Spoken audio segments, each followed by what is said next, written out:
right. There's no angels where I go, only pieces that are broken, scattered dreams across the floor. I'm home. Buddy, this is Kirusho here. Now, whenever we last left off, or before I begin, this part is going to be going over what has been going on Earth with Class 1A and Bakugo, meaning that this will technically be considered a tie-in event.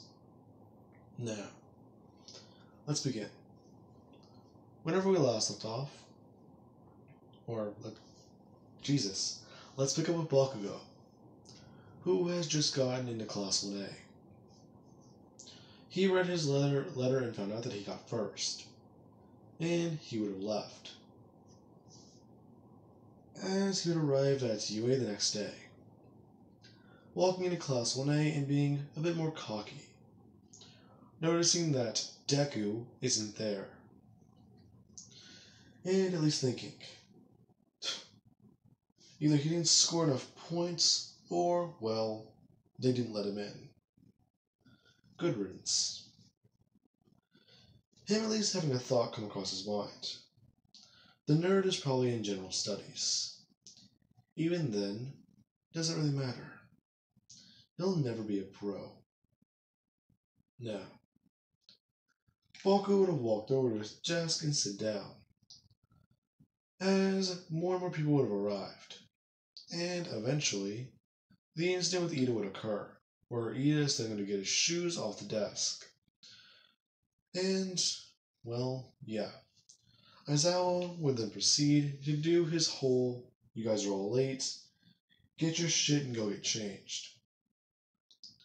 Basically, just telling them to go get changed into their gym uniforms. They're going to be doing a quirk apprehension test, and that whoever fails will be getting expelled. Now, with that being said, this is whenever everyone would do so, meaning outside as Baku gets handed the ball, and then proceeds to chuck it as hard as he can. He is a little bit stronger in this timeline, only because Midori's resistance, or him fighting back, has at least made him have to use his quirk more. And he'll get the same places in canon, along with the extra space being able to make room for, let's see, I believe the extra space would make room for Kendo, or Ibara. So Mena would be kicked out, and those two would be moved into Class 1A, one of them already being there. Now, with that being said, things are beginning to go a bit easier now. The week would pass perfectly fine, and there would be not really any incidences. Him still training, along with, actually, doing very well. Now, this is whenever, one day, during the Heroes vs. Villains, Baku is paired up. He is paired up with... Baku will be getting paired up with Ochako, and it is going to be Ida and Ibara. That is who they are going against. Now, Baku's team, surprise surprise, is being the heroes, as they would have walked in. As soon as they do, Baku would have basically just ran off. Ochako trying to follow after him, and getting him to cooperate. This actually being a bit tricky, since whenever it does all happen, well, he's basically just blasting through and trying to get through. Ibara's vines being to make their way down the corridor, in the stairwell, and attacking and trying to subdue Bakugo. Bakugo just trying to blast away and get free, making his way closer and closer towards the top floor. Ochako just floating up to try and chase after him. Basically just trying to bring her hands up and block and toss away the vines in front of her face, so as to not get, well, hurt. Baku just coming in as he is at the top floor. Ibara is basically having her hair float upwards into the air, and it coat the ceiling so that Ida can still run around without tripping on anything. Ida rushing forwards and going to kick Bakugo. Bakugo blasting in and throwing at his arm, blasting it directly at Ida, as it does hit his armor and send him backwards, off his feet. Him going straight for Ibarra, and telling her that she's not going to win. He's going to be the best. As a vine would have just fallen down straight onto Bakugo, and wrap around his right arm. Him bring up his left arm to try and blast. A vine wrapping around his wrist and sliding it to the left. The explosion going off away from his arm. As he was just beginning to get wrapped up more and more and more. Until he's basically just stuck to the ceiling, unable to blast away anything. He does try and send blasts to his hands, but that's not really doing a lot. Since she basically has him restrained from everywhere underneath his wrist, barely allowing it any ability to move downwards. He can try and blast downwards, but that's just basically going to injure his arms. As Ochako, she would have just been taken down fairly easily. The same way. Just being wrapped up in vines and restrained. It being announced that the villains have won.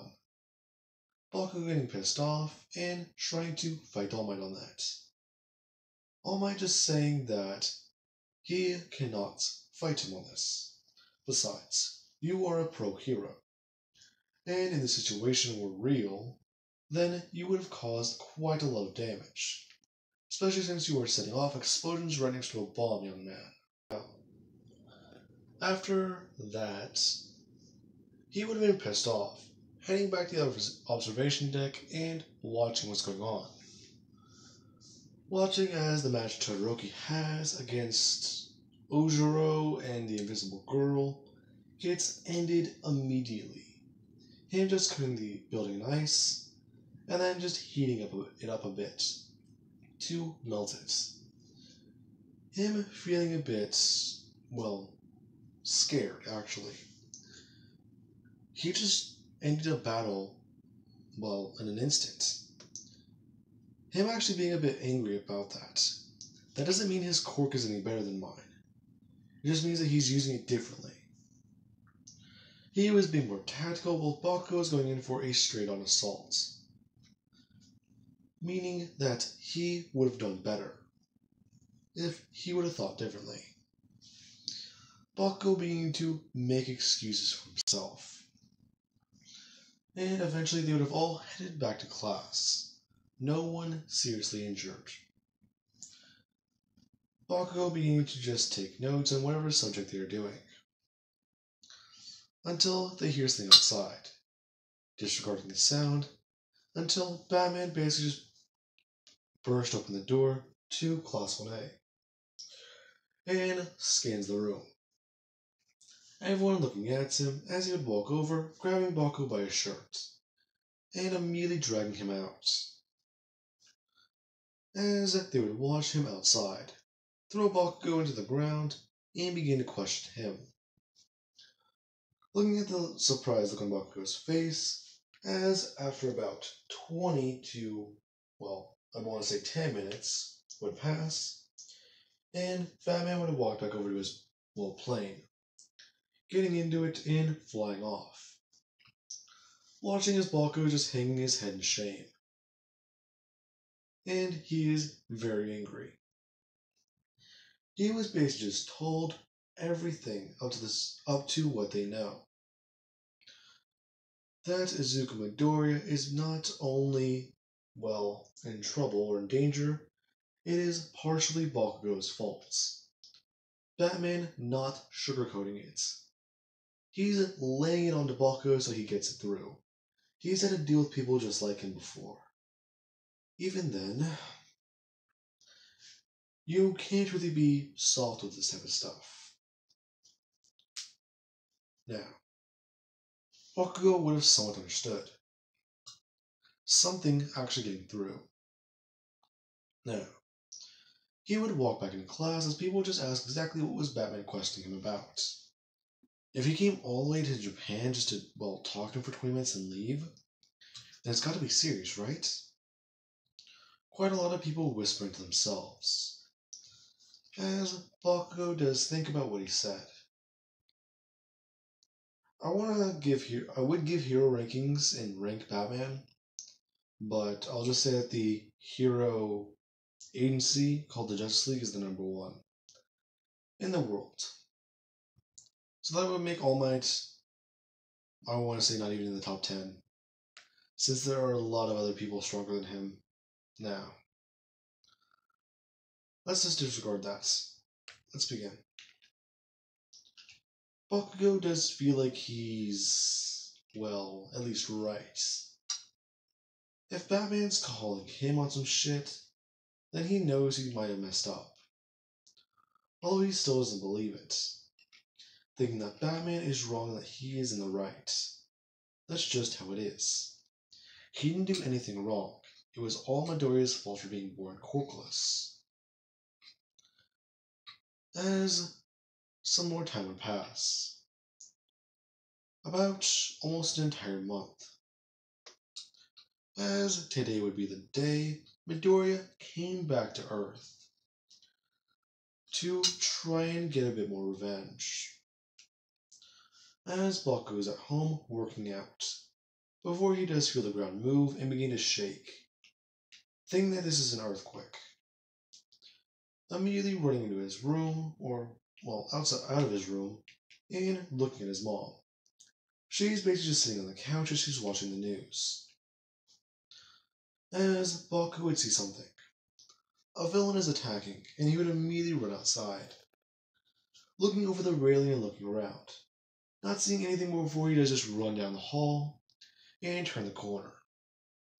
Watching as a giant purple hand is bearing its way into the ground and picking up his middle school, the place he used to go.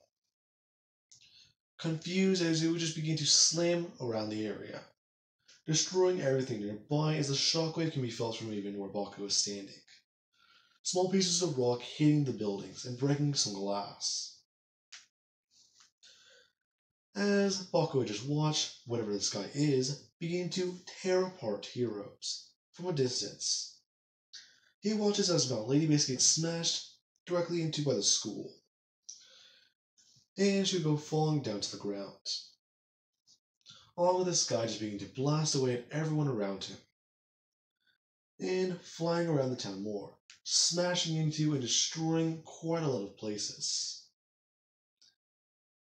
Him somewhat understanding what they are. They are middle schools, or just high schools in general. Kind of confused at what the villain is doing. Before his mom would grab him and pull him back inside, telling him to look at what's going on, look at who is attacking. Him just watching as he sees Izuku Midoriya in the Ultraviolet Lantern uniform. Him just blasting around and murdering people with a sinister smile on his face. As the next hero would come in is the Flash. And then, well, you would see a strange girl, Juro. Watching as the Flash basically pulls Deku away and he gets sent flying into a wall. Him getting back up and proceeding to do what he did to the Flash, with disarming him. Now, with that being said, you would just watch what is going on. As the villain begins to try and fly up into the air, although another ring is on his hand. Why is he... Deku is a Green Lantern? No, wait. That's another corp. Him just watching as Deku tries to stay on the planet, along with fighting one side of his body. Thinking the guy has gone absolutely insane. As he does take off into the air and gets sent flying. The girl someone just staying there and looking at the situation, before taking flight herself. As hours later into the day, they are still trying to rebuild the town, along with the Justice League announcing that the young boy, he was sadly killed in the accident. The villain Umbrax, as Batman would state on live television, he is a being of pure evil. The League has dealt with him once before, back, well, a decade ago, or near to a decade. We believed that, let's say half a decade actually, we believed that he was destroyed and taken down. However, he decided to latch himself onto this young boy and try and use him. The young boy showed tremendous amounts of power, not only using Umbrax, but the Green Lantern Corps. He himself, well, fought back and tried to protect people.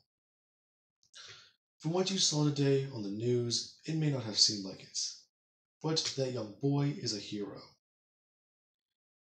He single-handedly took down Umbrax and has protected us all from his evil. Turning around and revealing the memorial, it being one of Martian Manhunter, along with, well, a couple planets, saying that this memorial is dedicated to everyone who has lost their lives, along with Martian Manhunter, who died earlier this week trying to help this young man. Now, Bakugo, hearing that Midori is dead, kinda, well, isn't sure how to feel. Along with the fact that, well, Mitsuki basically gets the call on the phone. It being Inko. Her basically just, well, getting up and walking out of the door. And let's cut over to Inko. Over the amount of time since Midori has been missing, she's been trying to at least numb the pain a bit more. When that didn't work, she tried to turn to other things.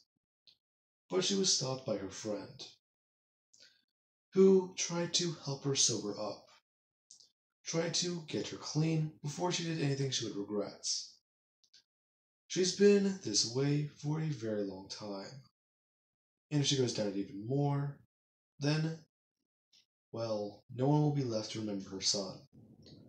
She understands that if she goes down this rabbit hole any deeper, then, well, it's gonna be bad. Along with that, Hisashi has tried to at least reach out to Inko. Her basically just being unresponsive. As she does one thing today. She actually listens, pouring every last bottle she has down the sink and leaving. Heading outside for the first time in a while. As she does walk to the nearby graveyard and take a seat. Her just staring at her son's grave. As she would just start talking with him. Saying that she understands that, well, there's nothing in the ground. And that this marker is one of the only things she has left to remember him by. As she pulls out a few pictures and a flask, saying that she understands that she's been doing this for far too long. Opening the flask and pouring it out, saying that she is going to be getting better soon, and that she wishes that he was around to at least see it. She's very sorry for what she did. She should have been able to comfort him. She should have, and she would just begin to cry. Hanging her head and just, well, looking down at the pictures. Not really sure what to say, as she would just mourn the loss of her child. Now, with that being said, I do believe that that can conclude part 1 to the Titan series. Or, yeah, I can possibly do the USJ, so let's just move a bit forwards. Now, let's cut to the USJ. About a bit of time later. Let's say roughly a couple of days. As they are in the bus, everyone talking and asking questions about their quirks, and, well, it just being the usual. Baku is a hot-headed asshole, although he does at least stay quiet today, and try and process how things have been. He's always told that asshole Deku to, well, kill himself. But now that he's actually dead, he's not too sure how to feel. He doesn't feel any better, in fact, he just feels worse. As his gut would somewhat twist. And he's just feeling like a bad person. Now, whenever they do get to the USJ, things would go like in canon. Everyone getting out of the bus and heading in. Whenever they do, the doors would close behind them. And everyone's too busy listening to 13 to pay attention to the villains. As whenever they do arrive, everyone would just watch Aizawa jumping in. And events going similar to canon, with the students trying to hold them off Karagiri and get Ida outside. Ida is the only one with enough hope to get them the heroes. He is their beacon, and he knows that.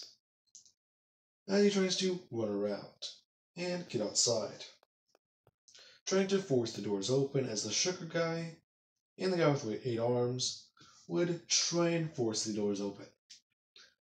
They keep pulling backwards, but Bakugo would just try and run in, along with Kirishima, both of them trying to hold open the door. The portal guy trying to rush forwards. Bakugo just telling Ida that he needs to go get the heroes. He's the only one fast enough, and that he better not be too slow. Ida using her Civil Burst and just running off, as everyone gets teleported away. Now, with that being said, Bakugo would be in the same place in canon, along with quite a lot of the other students. Now, while Ida is running, he's having a few thoughts course through his head. Some of them being that he can't give up hope. He's going to be able to save them, he's going to get All Might. He's the closest hero they have here. If he can get All Might, then everything's going to be fine. Him understanding this and just running with determination. He needs to make sure that everything is going to be okay. Now, this is whenever something out in space does pick up on Ida and begin to make its way towards him. As back inside the USJ, Bakugo would slow his descent with his explosions, eventually landing on the ground and looking around. Kirishima hardening his body and smashing into the earth. As over with Tokoyami, Dark Shadow would, grab onto different things and slow down his descent. Eventually all of them landing, and immediately springing into action. Bakugo rushing forwards, beginning to try and take down quite a lot of the villains, beating into and blowing up quite a lot of them. As Kirishima and Tokoyami do try and actually help out. Bakugo getting annoyed and telling them to go find their own damn villains. These are his. Him just fighting with such ferocity. And trying to get rid of his pent-up aggression. Anytime there's a villain, Bakugo just blasts through them, taking them down and, hurting them quite a bit. As a lot of them are beginning to, be taken down. Bakugo just rushing more and more and more, believing himself to be an unstoppable force. As something begins to show through. Bakugo watches as the Nomu is holding on to Mr. Aizawa, and he goes blasting off into that direction. Hearing that that thing is supposed to kill All Might, Bakugo would just say that he is stronger than All Might, as he would just be hit and sent flying away immediately, as part of his shirt and his uniform comes falling off, along with his mask, him getting back up and rushing forwards, trying to throw out as many explosions as he can whenever he eventually gets knocked away. One of his gauntlets actually being smashed and broken along with his arm, him being sent flying into the ground and trying to get back up. As he just gets angry. He can do this, he can do anything he wants. His fight isn't over. Nothing is. As Ida would burst through the door and arrive with the heroes. A lot of people looking to see him. Not only is he staying there with him, but his outfit has changed. And he carries a symbol of hope, along with All Might. Anyways, he carries the blue lantern ring, as there's something coming for Bakugo. Bakugo, he would get back up and try and fight more as All Might would rush in, immediately being able to push Bakugo away and bring his arm outwards. Grabbing the numbers punches the resulting shock wave would have sent Bakugo flying, and a hero would have to catch him, telling him that he needs to calm down and to stay safe with the rest of the students. Bakugo just saying that he's not going to do that. This is his fight. All Might is interrupting it, basically trying to pull free of these heroes, and trying to rush back in. As the heroes begin to dismantle and take down the villains.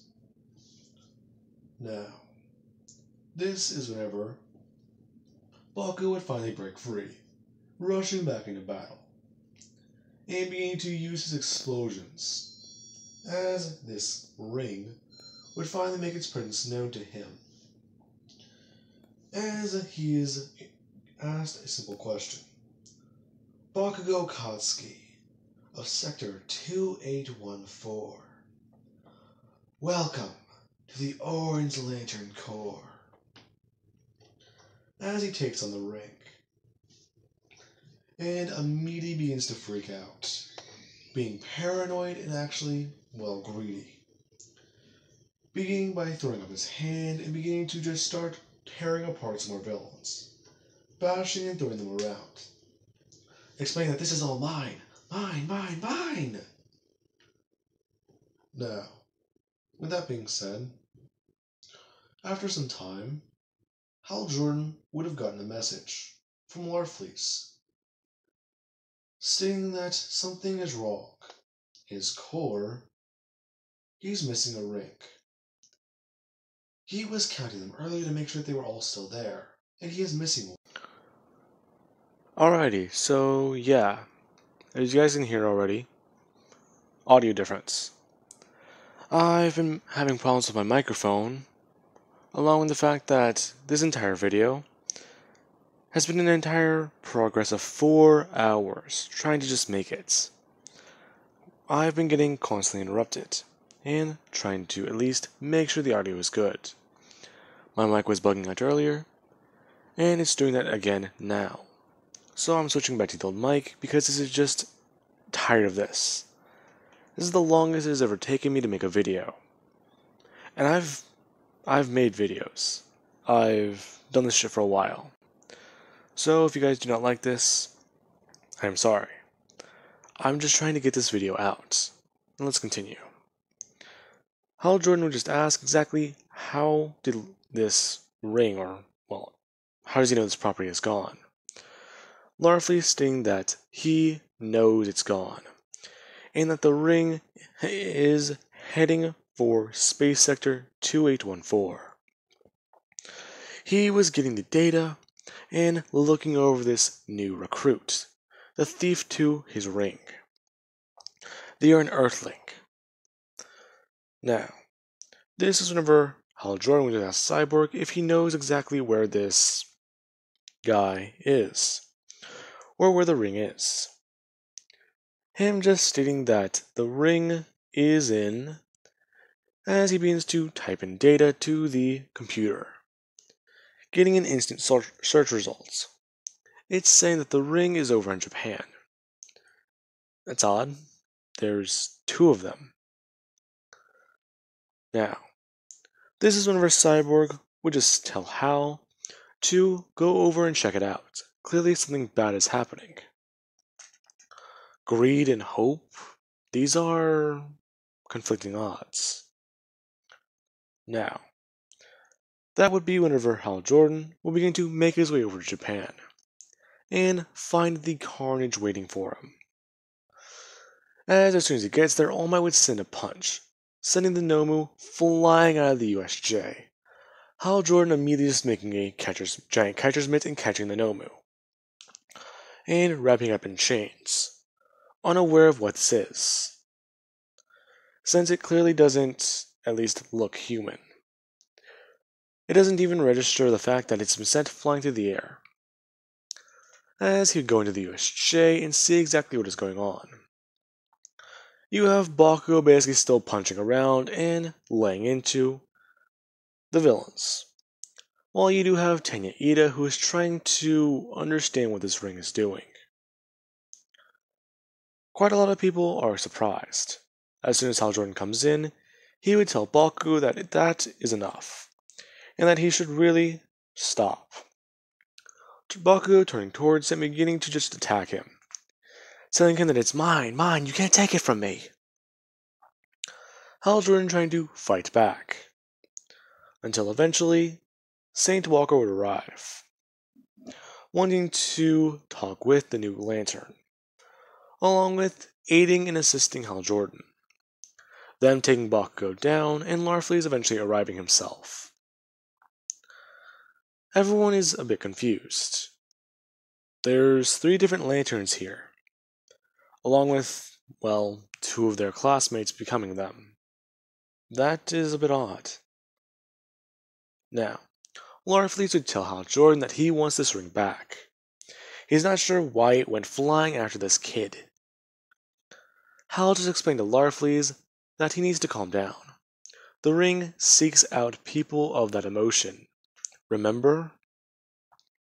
In fact, I believe this is the first instance. Or, no, wait, there was Kyle. This is odd. So, my corp is supposed to be getting bigger? I have to share it? Sadly, Larfleeze, you will. But I believe this boy might be a good ally for you. So at least teach him how to use his powers, okay?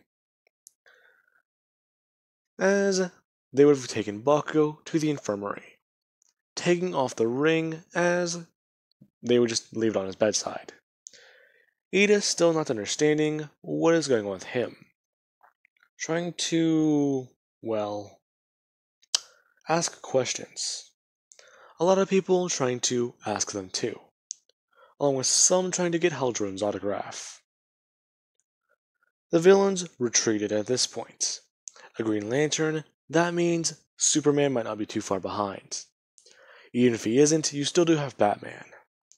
That guy is pretty creepy. Now, with that being said, I do believe I can bring my recording session to an end. Because if you guys cannot hear it in the background, there is still shit trying to interrupt me. Hopefully I didn't pick it up. Otherwise I'm going to be very mad.